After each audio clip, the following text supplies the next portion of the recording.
What's going on, everybody? Welcome in to the Daily Dime. Lots to talk about today. They just dropped a bunch of stocks props, so we'll go over those live with you, kind of taking our first look, and also have some NFL props for you guys here today, Zach. Yeah, I know the FTN Fantasy subscribers already got a couple of those NFL plays from you in the Discord this morning, but I know we'll discuss some of those, maybe more here. We've got a number of NBA props, of course, 8 games on tonight's slate. And again, like last night, wish Jokic would have played, so we could have, felt good about those rebounds. And of course, I've caught DeJounte Murray's only 2 first quarters where he has not doesn't just go under, but no rebounds. Of course, those 2 games have happened in the last 5 days. But the underdog account has more funds in it than it did yesterday. So I am happy with last night. But again, it could have been close to a really, really good night. So we'll try to make that happen here on our Wednesday. Yeah, we got some really bad luck too on those free throws made picks. I don't know if you saw that. I know Yep. you had some picks where you didn't use them because they all went down half a point after we loaded in that first wave. But LeBron, in his last 30 seconds of playtime, goes from 3 to 5, and then Anthony Edwards was at 1 for like the entire game and gets 4 free throws in the last 30 seconds, including when the game was entirely out of reach. 14 seconds left, down 7. They foul him for no reason, and he gets there. So very annoying, but I think we're definitely onto something with those. Our free throws made projections seem to be pretty darn strong. I do think you mentioned with Sexton that you thought his free throw rate could really go up without the other guys on the floor. That did seem to come to fruition. You and I kind of had a discussion yesterday, which might be worth having a further discussion here. Like, my thought is a player's free throws made per point scored ratio should stay kind of the same, which is kind of how our model showed it with his free throws made projection. But it was definitely a more aggressive Sexton getting to the basket. And I think where maybe we lose sight of it a little, or something that's a little bit harder to project, is a lot of those Sexton free throws weren't shooting fouls. They were in the bonus, like on ball fouls. And so it's not necessarily that he's scoring more, it's that his touch time went way up. So what are your thoughts on that? Yeah, I think I come down more on the side of what you were saying yesterday, that those rates should stay relatively in line. And the point that I was bringing up to you in our private conversations yesterday about the Sexton free throws was Lauri Markkanen was questionable. And if he went out, then it's even more Sexton on the ball. So I think he kind of got hit with some tough luck variance there. But again, these are the good conversations to have, especially when you're trying to dive into something as niche as the free throws made props here on underdog. So I think it was a little bit of tough luck there, but it's something that we should continue to examine and review as we continue to attack those props. And hopefully they get posted pretty soon, because when they do, we like to hit them quick, because as you saw yesterday, they all move within the first half hour being posted. And I think part of that too is probably there aren't that many people hitting the free throws made picks. And so the people who are hitting it are going to typically be on the sharper side. And so it's going to move a lot quicker. But yeah, we'll keep an eye on those again today. And I think maybe the lesson is, we want the guys who aren't in a different role than they usually are. Like, it's very easy to handicap Anthony Edwards when his role is the exact same and he's gone under in 66% of the games or something, and he faces a team that doesn't foul that often. So that sort of thing maybe we should keep in mind. But where do you want to start on this NBA slate? I want to go back to a guy we were on 2 nights ago with the Portland Trailblazers. Go to Denny Avdia. I'm going back to his points prep, right? 14 points in the first half the other night. Doesn't score again.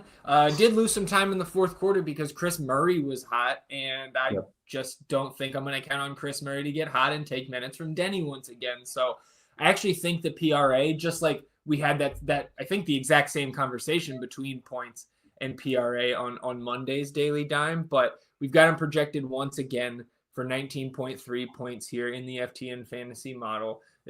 Kind of the same argument I had the other day, right? He's over in 8 of 11 games when playing 30 or more minutes this season. Jeremy Grant is still out here. I expect him to remain in the starting lineup.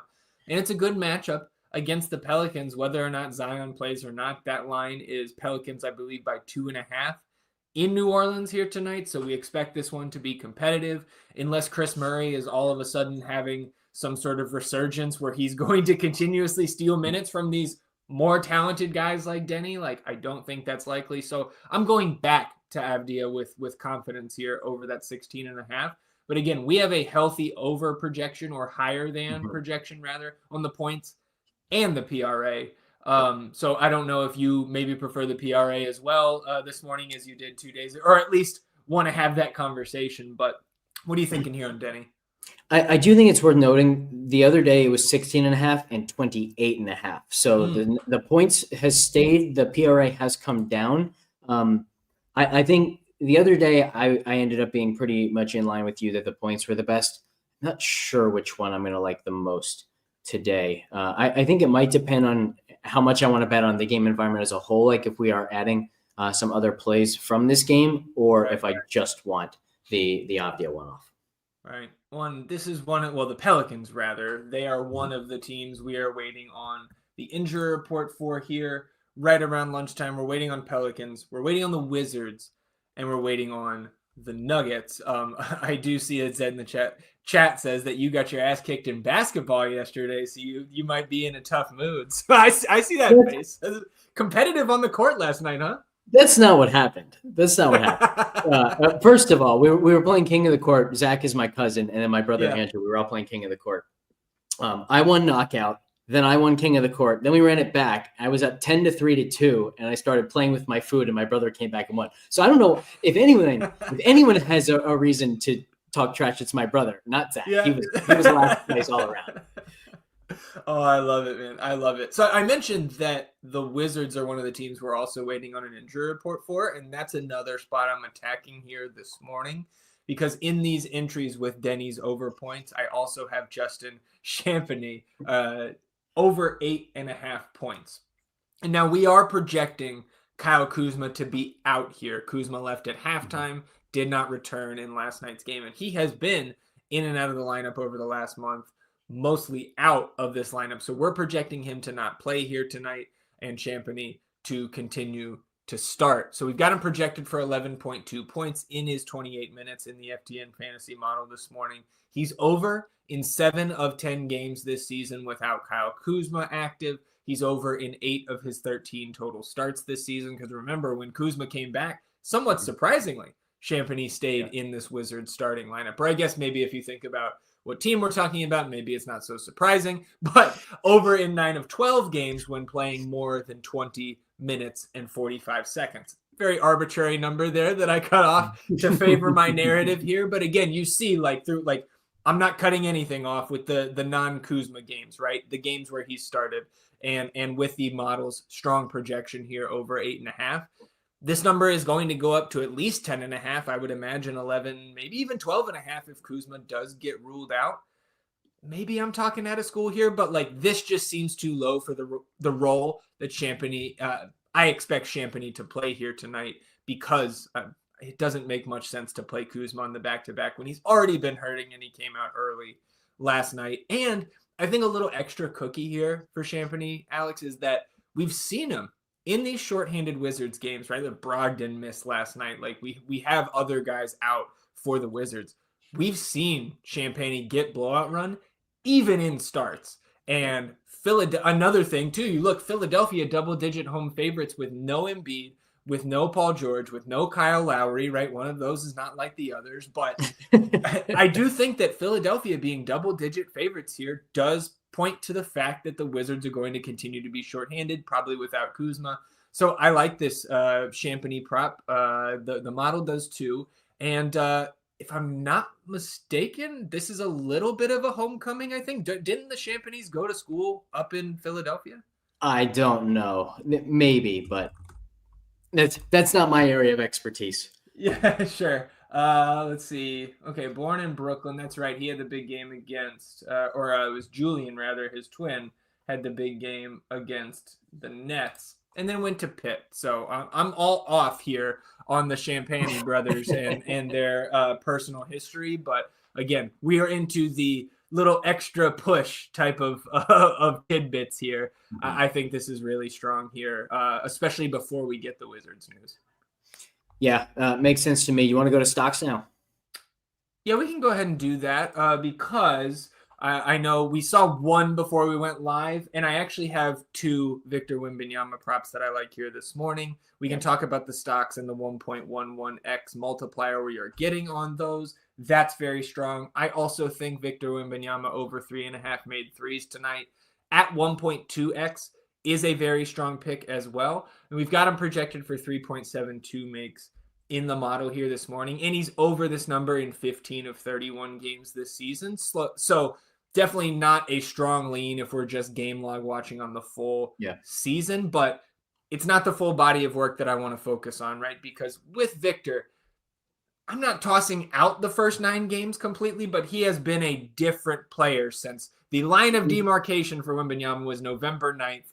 Since November 9th, he's over this number in 14 of the 22 games since then. Bucks, for what it's worth, bottom half of the league in opponent three-pointers attempted, opponent 3-point percentage, and no Jeremy Sohan tonight. I was kind of surprised by this number, but this is what it is. He's over in 8 of 11 games without Sohan this year on this 3-point number. So I do like the threes, but I think both you and I a little bit more in favor of the stocks here because we are also getting a plus 1x multiplier on 4.5 stocks. Yeah, we've pretty much locked in on Wemby over 4.5 stocks anytime it's been available, and now we're getting the 1.11x. This matchup with Milwaukee is not the best for stocks. It's actually negative 40% for blocks, but Wembanyama has been great in the stocks department in some really atrocious matchups because he's just different than all of the other shot blockers in the league. There's just like there's no way to prepare for his length, his reach, his athleticism as a shot blocker. So I also think like if anything, one thing that we should be incorporating into our thought process on the Wemby stocks is how often has this team actually played against Wembanyama? And so in this regard, I think this is a very good spot for his stocks, and I'm definitely good with putting it in here. Yeah, he's over this number in 16 of 31 games this year. So again, not a strong lean if we're just looking at the game logs. But I was at this Bucks Spurs game, the one last year where Wemby played. He missed the one that was in Milwaukee in his rookie season, but he had 6 stocks against this full strength Bucks team. And again, this Bucks team looks pretty much the same. We are going to see Middleton come off the bench tonight. Taurean Prince reportedly will get back into this starting group, but like Victor got it done, whether he's denying Brook Lopez, Giannis on a dunk attempt in that game last year. I like the stocks a good bit. And we know that he can soar over this, not in a full game, but like in a half. We've seen Wemby put together like 6, 7, 8 stocks. Yeah. So we really like that one when we opened up the stocks options here, stock board, I guess I should say, at Underdog. That one stuck out right away. Yeah, it's one of those where like I wish that they actually gave us the latter option because I might like 6.5, 7.5, 8.5, 9.5 more than I like the 4.5. But at the 1.11x, I do think it's quite strong. Let's talk DeJounte Murray for a second because we have 2.5 stocks at 1.11x or 1.5 steals at 0.91x. We've been hammering the steals with success of late. But one thing I have noticed about DeJounte is he's gotten them in bunches. He has games with 0, and then he has games with 3 or 6 or 4 or 5. So I think I prefer the 2.5 stocks at 1.11x, but what are you thinking with DeJounte here? I'm 100% with you on the stocks number, 1.16x, I believe, right? Like, we've got him projected for a hair over 3 total stocks here tonight. So, like, the fact we're getting the plus 1x multiplier there and the steals is sub 1. Like, to me, that's an easy answer. And, like, do we see Zion play tonight? I lean yes, but it's also Zion. So, like, we're 0% surprised if they're just like, yeah, it's back-to-back. He's going to take a seat here. So it definitely doesn't hurt him if Zion takes a seat here tonight. So the one thing I would watch for is like DeJounte has been questionable the last couple of games, but he continues to give it a go, play through this elbow issue that he's been experiencing. And that hasn't been hurting his stocks, right? Maybe that's hurting his first quarter rebounds. I'm not salty, but the stocks I think seems pretty strong here. What does the matchup say against Portland? If you said that already, I apologize that I missed it. Portland has allowed the 5th most opponent steals per game and the 2nd most opponent blocks per game. So it's good. We'll take that. It's good all around. Yeah, absolutely. So I think I would put the DeJounte over 2.5 stocks ahead of Wemby over 4.5 stocks on my priority list. Yeah. I think it would be close if we didn't also have the bigger boost on DeJounte. So with that bigger boost, I think it's really strong. By the way, did you check where we have Wembanyama projected in terms of stocks?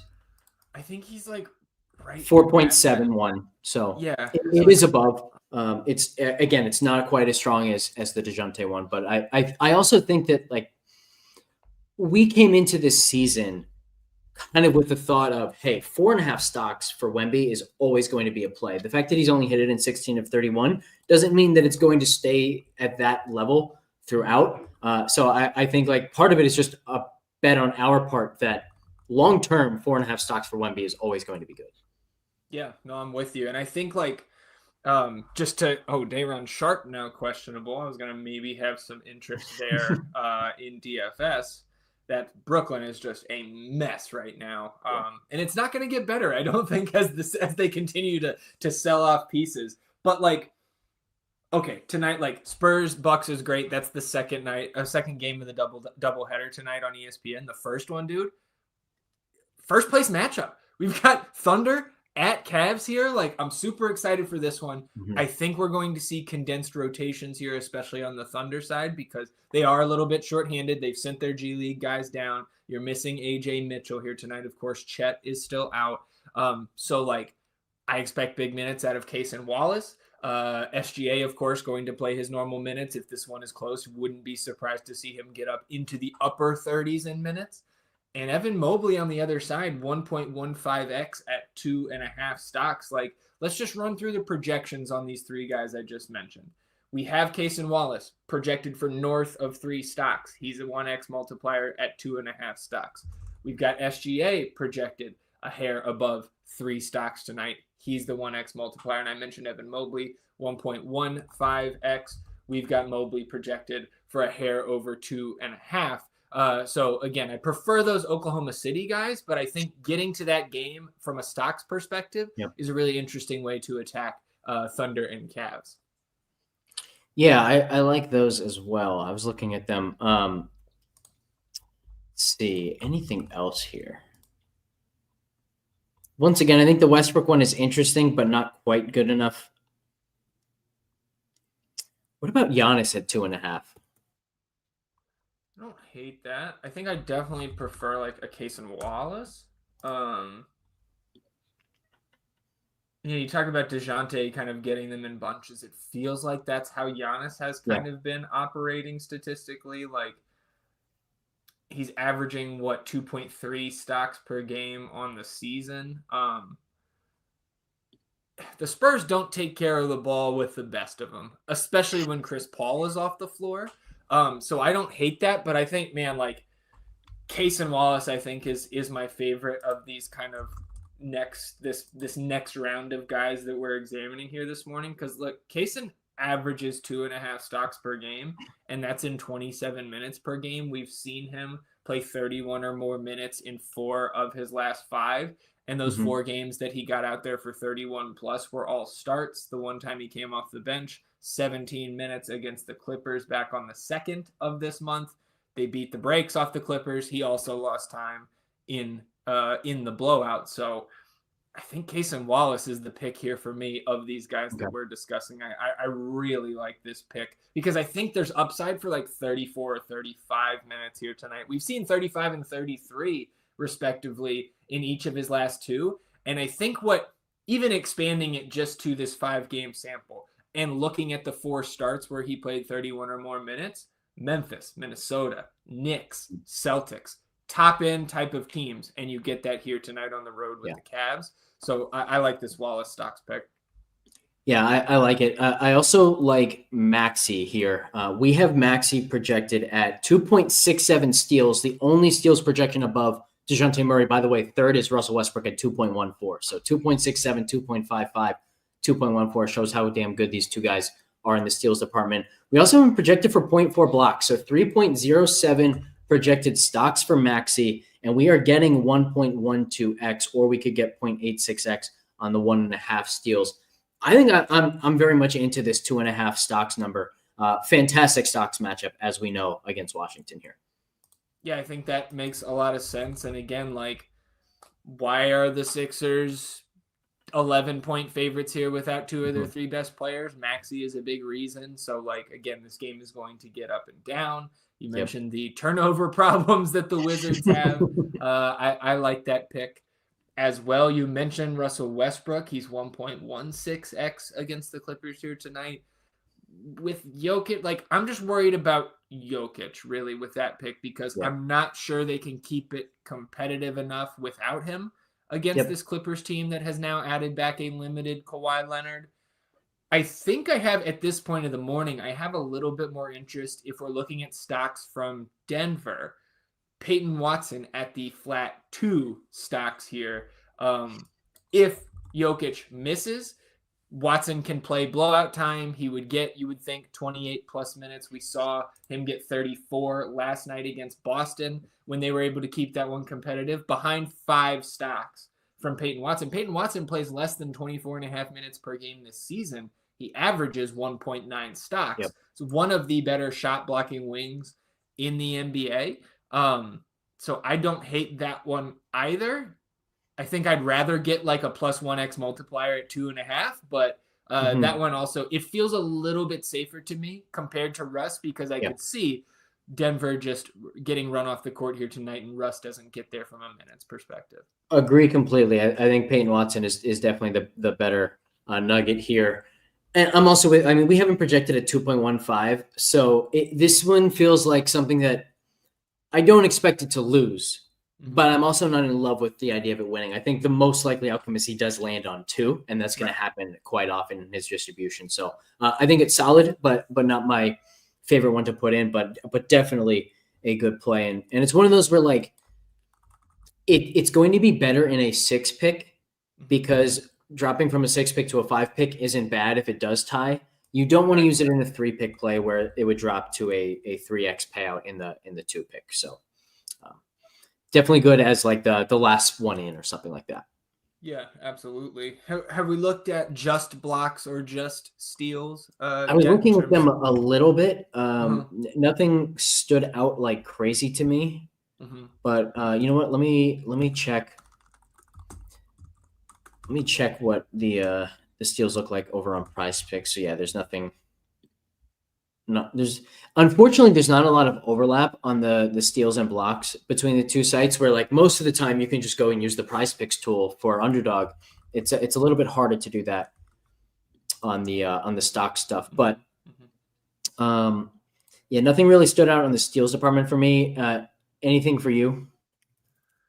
Looking at blocks right now, the fact that Isaiah Stewart is even posted as the backup center there in Detroit is very interesting. That's making me privy to his block rate this year, which is pretty elite, it looks like. I don't think I have interest in putting that prop in our entries at this point. You do get Wemby blocks 3.5,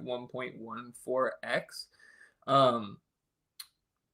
I think I like that just about as much as the stocks, and like, we've talked about how, like, when we are kind of 50-50 on between a steals and or a blocks prop, between that and a stocks prop, we're going to lean with the stocks, because then we are not at the mercy of the NBA statisticians, which, like, believe me, especially like charting these games this year, they vary even more wildly than you probably think. So there was one the other day, I can't remember who it was, but we had stocks on a guy, and it changed from a steal to a block, back to a steal, back to a block, and then back to a steal one last time. And it was like, if we had blocks or steals instead of stocks, this would be the most tilting 5 minutes of my entire life. It was insane watching it. Be absolutely losing my mind if that happened. I don't think I have anything else right now. Of course, as we always do, when those fantasy point props populate, I will be taking a spin through those. That LaMelo prop I thought was like 4 or 5 points too low yesterday, and he blew it. I mean, he soared past it. I think he ended up with 60 plus. So it's always nice when your fantasy point prop hits in the middle of the third quarter. Very true. All right. I think we should jump over to some NFL stuff now, in particular because big announcement: Stats Hub is free for the week. Yeah. So if you've been watching our shows and you listen to us talk about NFL, sometimes you think, oh, that's a pretty convincing stat. Everything that we talk about comes straight from our own charted data, which then goes into Stats Hub.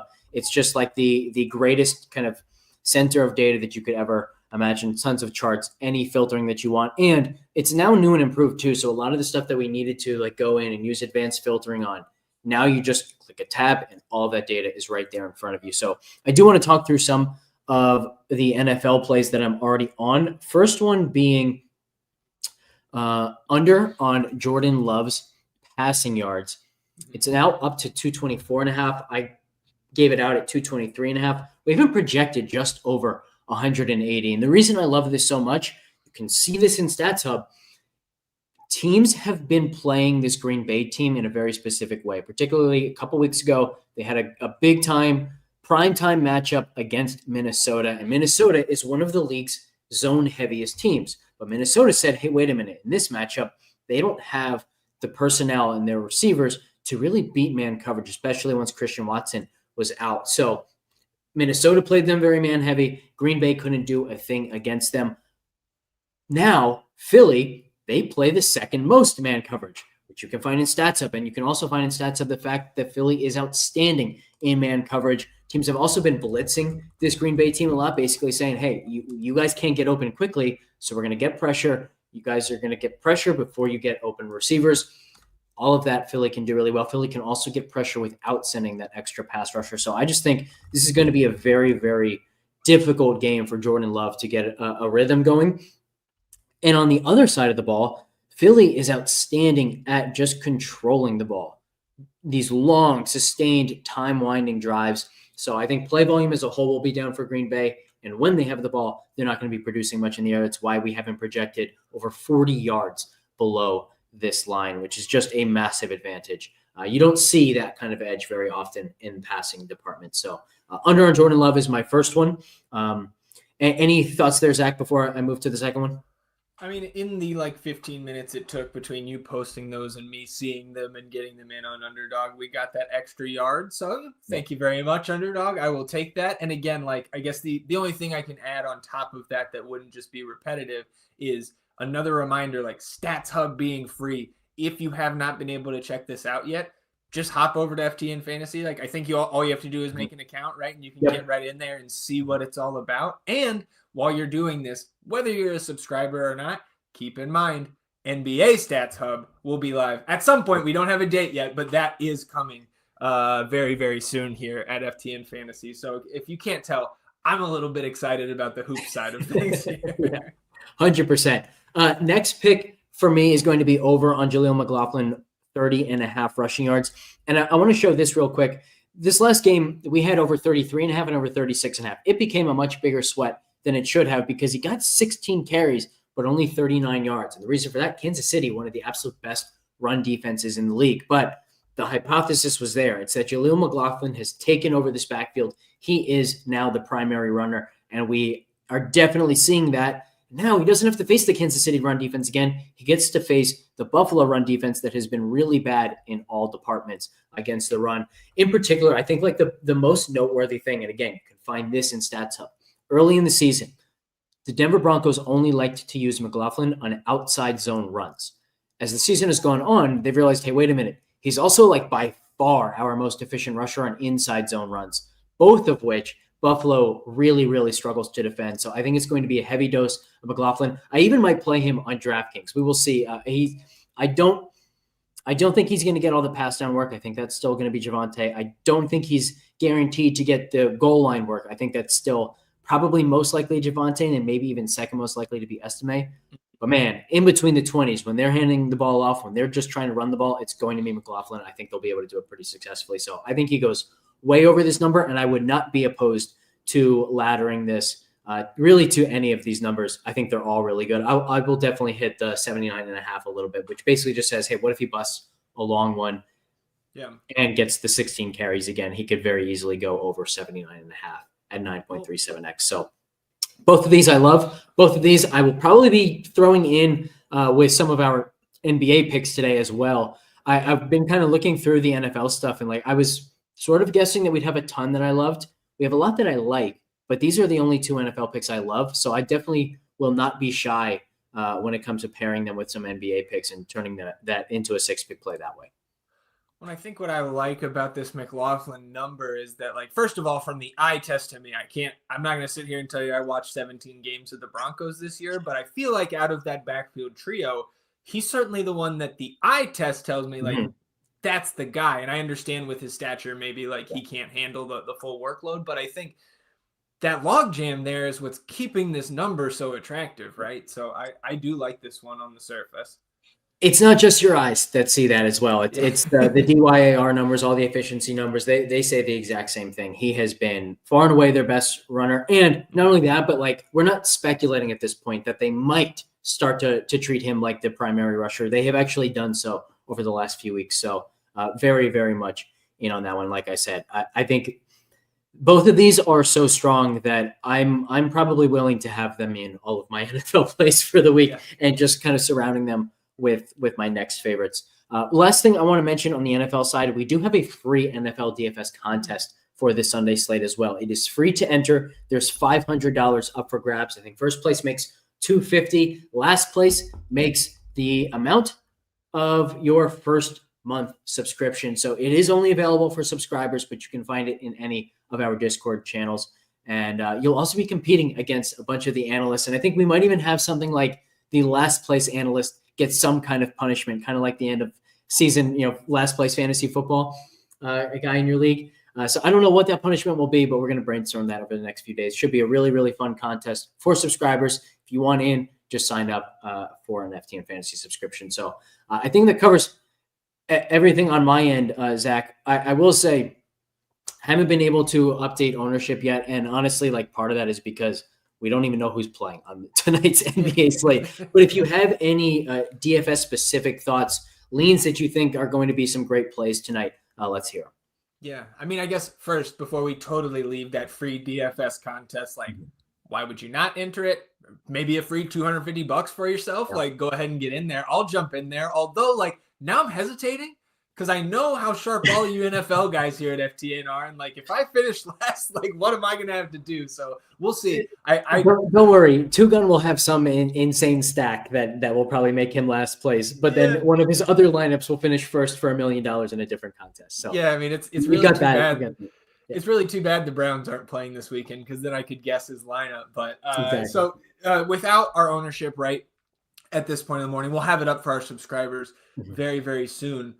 There are some situations here we don't need ownership to know that these are very, very strong plays. And like, of course, we want to see the ownership numbers before we declare somebody good chalk or not. But like the Sixers against the Wizards, like I assume you hear us talk about that matchup earlier that you knew this was coming on the DFS side as well. I expect all these Philadelphia guys to be extremely popular, like kind of this core four that'll be active tonight. In Tyrese Maxey, Kelly Oubre, Caleb Martin, and Gershon Yabusele. Yabusele will, of course, look even better if Andre Drummond sits again here. He is, I believe, the lone questionable tag on their injury report. So spending up for Maxey on either site makes a ton of sense. Kelly Oubre I prefer over Caleb Martin in the mid-range there.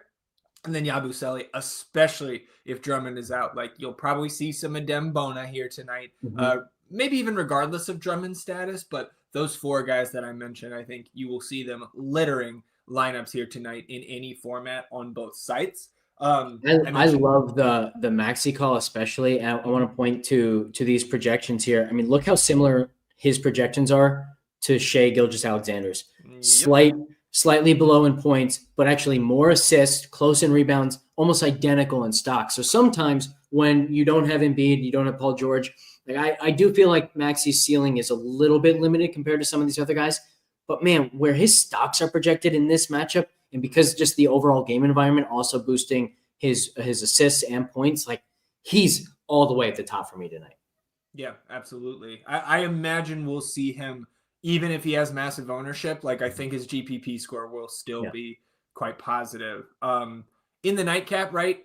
Nightcap, I think it's 9:30. So a little bit of an earlier end to our slate here tonight, but no Sohan for the Spurs up against the Bucks. I think they're 5-point dogs here on the road.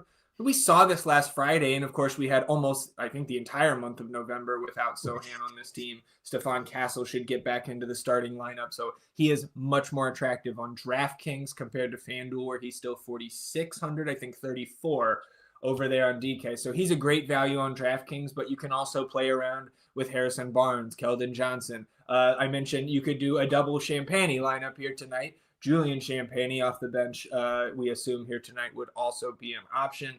Out of those three wings, I would slightly go Harrison Barnes over Keldon tonight, Champagnie being the third favorite for me, but all three of them are in play, and they were all serviceable against the Nuggets last Friday. But again, then Wembanyama up top, like I'll be interested to see what his ownership comes in at here tonight, because we have so many spend up options on this 8-game slate. Like I do think those Thunder guys and the Cavs guys who I mentioned, like potential for shortening these rotations in a matchup like this, and Oklahoma City, like their values are already going to get squeezed whether or not they run those main guys more minutes or not. So Lou Dort, Cason Wallace, even in an MME build, if you want to include an Isaiah Joe, you want to include an Aaron Wiggins, right? Like I think we're even discussing in large field tournaments like a Kenrich Williams in a spot like this. So the Thunder are going to be an interesting spot, even in a tough matchup where they are road dogs. That does not happen often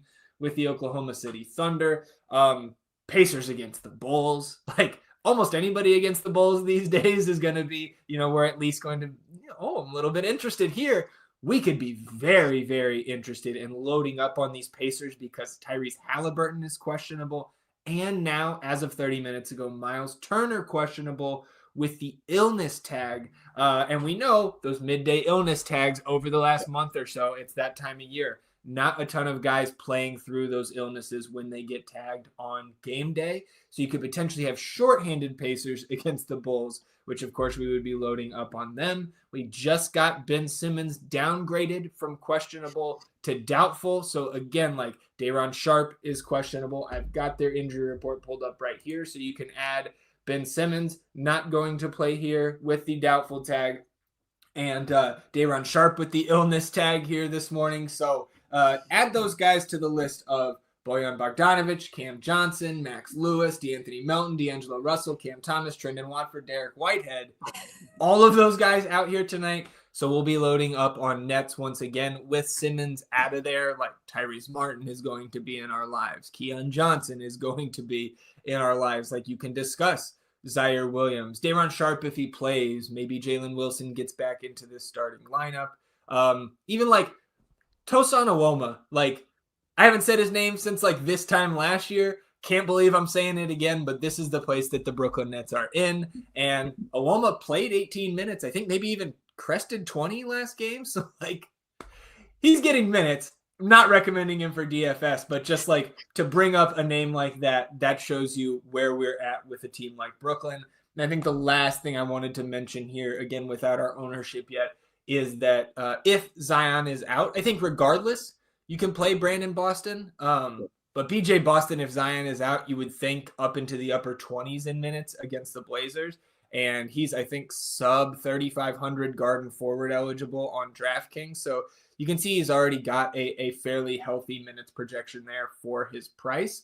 But if you lose Zion, right, like JRE, BJ Boston, maybe Jose Alvarado starts to get a few more minutes, but you wouldn't think that those come with a Zion absence because we've got CJ McCollum, we've got DeJounte Murray. So Brandon Boston is really the guy I've got my eyes on there from a value perspective. And if Zion sits, you can go to DJ. You can go to CJ McCollum because I do expect Trey Murphy to miss once again with that ankle injury.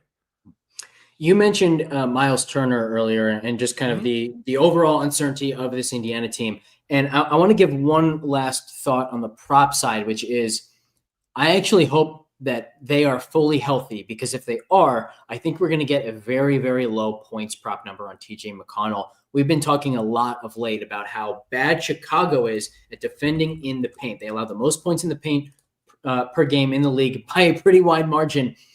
TJ McConnell is actually second on this Indiana Pacers team, despite only playing like 17 minutes a game in points in the paint per game. 7.7 of his like 10.3 points per game come in the paint. So in this matchup, I think he should dominate in his minutes. The first time they played, he scored 17 points in 23 minutes. So if we get anything like 7.5, 8.5, even 9.5 for his points prop, I will be all in on the over for McConnell's points. But we need Halliburton at the very least in for that to be as strong as it is. Otherwise, it's going to be less about the matchup and more about just the voided usage from no Halliburton, in which case then I think maybe the edge will be a little bit lower. Probably would still like it, but I know I'm going to love it if we get a line when Halliburton's in. Yeah. So again, this is a day where there's so much news up in the air. We're still waiting on 3 injury reports out of these 16 teams on the slate, but we're not going to be lacking for value. We know that already, and we're not lacking for spend ups. And we may get Jokic confirmed in this afternoon, right? Giannis is probably, he's got the Q tag there. Karl Anthony Towns is questionable.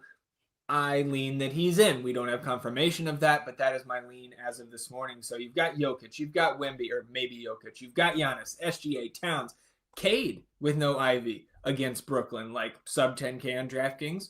Makes some sense to me. You got some lower owned options, Scotty Barnes, Jalen Brunson, right? Tyrese Maxey at 8,900 is going to carry a huge ownership number. So there are plenty of ways to get different on this 8-game slate, even on a slate that is shaping up to be very stars and scrubsy. Agreed. Any closing thoughts? No, I think that's it for me right now. Obviously, additional picks, additional DFS thoughts in those respective channels of the FTN Fantasy Discord throughout the day. Come join us, man. And again, you can have that free trial for StatSub for the NFL games this week, and just sign up, make an account here at FTN Fantasy, and see what we're working with. PGA also starts tomorrow. Had a takedown to start the season this past week. It was an unbelievable 2024 season for us in PGA. So my hot takes article just came out. We'll finalize some ownership later. We will post the NBA ownership as well, and might even have NFL ownership projections up at some point, either tonight or tomorrow. So so many reasons right now to sign up for FTN. FTNfantasy.com/pricing. Figure out whatever subscription is the one that you want. Thanks for tuning in. We will catch you next time.